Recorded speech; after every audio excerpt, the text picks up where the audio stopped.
Bonjour, je suis Luc Piaton, CEO de Happy Learning, et aujourd'hui je vous propose un tutoriel pour vous montrer comment créer un magazine sur le web type flipbook à consulter en ligne. C'est parti! Donc voici l'outil que nous allons utiliser aujourd'hui qui s'appelle madmags.com. Vous voyez le lien s'afficher ici et je le mettrai dans les liens des ressources. Tout d'abord, je vous propose de chercher les ressources sur Internet. Donc le sujet du jour que j'ai choisi, c'est l'eau, l'or bleu, le gaspillage de l'eau, les ressources de l'eau sur Terre, leur manque, les tensions qu'il y a autour. Donc j'ai fait une petite recherche sur Internet d'articles. Donc j'ai choisi un article sur europe1.fr, 4 idées reçues sur la pénurie d'eau dans le monde.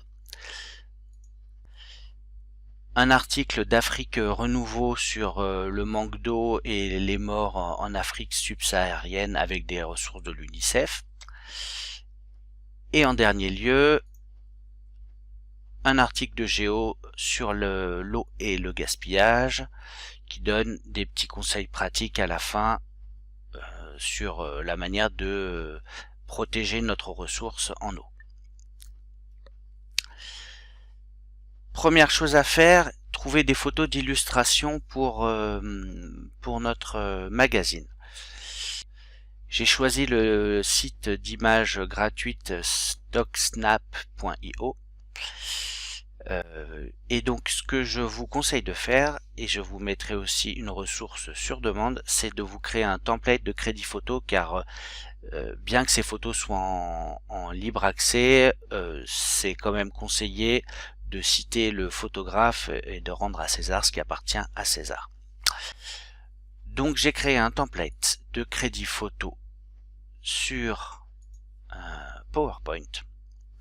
Comme ça centralise tout. Donc vous voyez, j'ai choisi les photos d'avance par rapport aux articles avec clairement le nom de la personne, de l'auteur. J'en ai prévu plus que nécessaire au cas où. Pour un web magazine, pas besoin de photos en très haute qualité. Vous voyez que sur StockSnap, la définition est de 4000 sur 4000, ce qui fait beaucoup. Si comme moi vous avez un débit limité à la maison pour Internet, je vous conseille de réduire la taille de votre photo. Vous allez donc sur le dossier photo. Sans connaissance de Photoshop ou autre logiciel, il suffit d'utiliser Paint. Un clic droit sur la photo.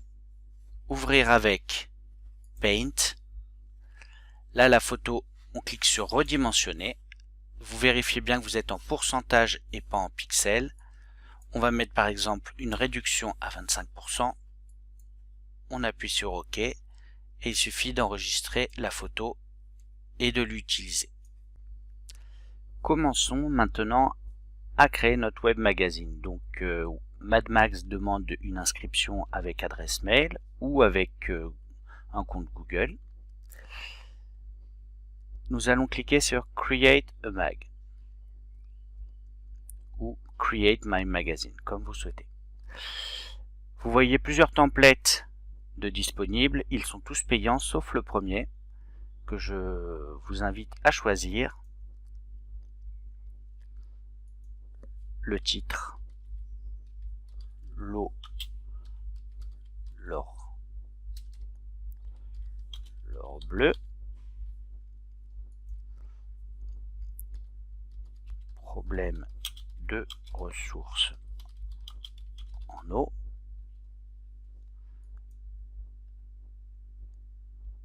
Pensez bien à cliquer sur éducation, ce qui est le cas. Vous avez la possibilité d'inviter des collaborateurs, c'est-à-dire que dans un cadre d'éducation, vous pouvez soit créer une ressource pour vos étudiants, soit dans le cadre d'un exposé, leur proposer eux-mêmes de créer sur un sujet donné un magazine à présenter à la classe et à médiatiser ensuite. Ce qui est pédagogiquement très intéressant et changera en distanciel des outils que vous pouvez utiliser d'habitude. Donc là, j'invite personne et je commence par créer mon magazine. Donc j'ai un seul choix de couverture, mais en changeant la photo, nous allons pouvoir la customiser. Donc là, le titre, tout est rempli par défaut.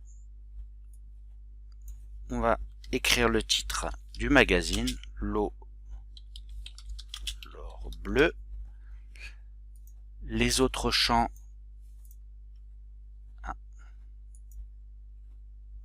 ne m'intéressent pas. Maintenant, je vais changer la photo de couverture. Donc je clique sur la photo.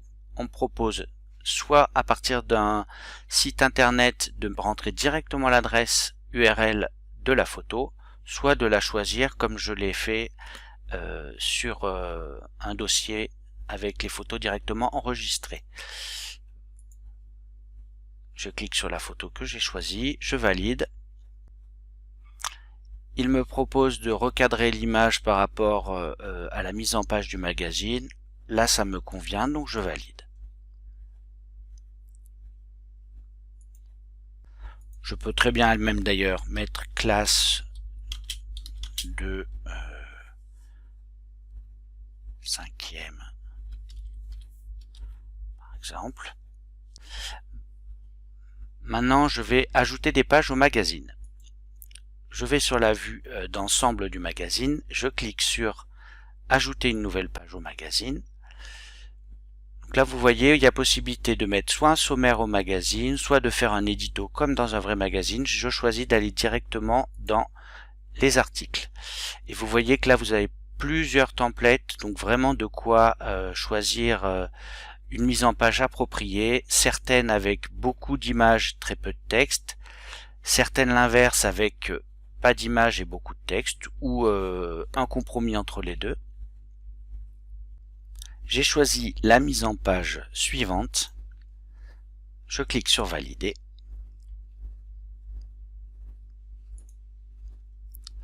Donc là, il me marque un texte de référence et je vais pouvoir le remplir. Je prends le premier article sur Europe 1 Science sur les 4 idées reçues sur la pénurie de l'eau dans le monde. Je copie, CTRL-C le texte. Ensuite, je copie la première partie du texte. CTRL-C.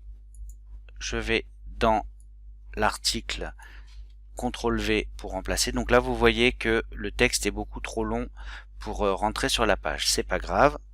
CTRL-A pour sélectionner tout le texte et je vais changer la taille de la police en 12 pour que ça rentre dans le cadre. La deuxième partie du texte, de la même manière, CTRL-C, CTRL-V. On change la taille du texte en 13. Là, il propose un encart. Je trouvais la phrase « Il suffit de désaliniser l'eau de mer qui est abondante » intéressante. Un CTRL-C et je vais la mettre à cet endroit-là. Voilà. Je vais augmenter la taille car c'est une phrase importante. Et donc maintenant, on va changer la photo. La photo, je clique dessus. Même chose que pour la couverture. Je choisis une image qui était déjà dans mon dossier images. Et je valide. Il me propose, pareil, de redimensionner si j'ai besoin. Moi, ça me convient, je valide. Vous voyez en bas de l'écran la possibilité d'ajouter des informations complémentaires. Pourquoi ne pas mettre le crédit photo à cet endroit-là? Je repars sur mon document PowerPoint où j'avais centralisé toutes les photos et les crédits des auteurs. Je fais un CTRL-C, je retourne dans Mad Mags, CTRL-V, et voilà, j'ai ma première page de magazine qui est prête. Je peux continuer à créer une deuxième page. Pour ma deuxième page, la source d'Afrique Renouveau sur le manque d'eau en Afrique subsaharienne, vous voyez, contient beaucoup beaucoup plus de texte. Donc soit j'en enlève une partie, soit je choisis une mise en page adaptée avec beaucoup de texte et peu de photos. Je suis revenu sur la page principale du logiciel. Donc vous voyez que là les miniatures apparaissent. Je peux très bien changer la mise en page, mettre une page avant l'autre sans souci. On clique sur une nouvelle page, article. Cette mise en page me paraît appropriée pour beaucoup de texte. Voilà, le magazine est terminé. Vous voyez les trois pages plus la couverture. Ce qu'il faut savoir, c'est qu'il faut être sûr d'avoir bien terminé son magazine, car une fois publié, vous ne pourrez plus le changer. Vous pouvez le partager, mais vous ne pouvez plus le changer. Donc vérifiez bien le contenu précis de votre magazine. Vous n'avez plus qu'à cliquer sur publier. Vous vérifiez le titre, le sous-titre. Là, on met éducation et on publie.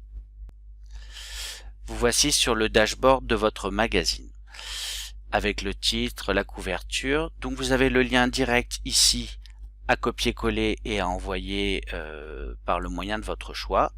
Vous pouvez ici supprimer le magazine ou alors le partager en embed sur un site web. Le magazine est à présent publié, je le consulte à partir du lien URL et on peut tourner les pages à la manière d'un flipbook. Voilà, ce tutoriel est à présent terminé. Maintenant, vous savez créer un magazine collaboratif, interactif et engageant pour vos élèves. J'espère que ce tutoriel vous a plu. Je vous donne rendez-vous très prochainement pour un nouveau tutoriel sur la DLT. Portez-vous bien. Au revoir.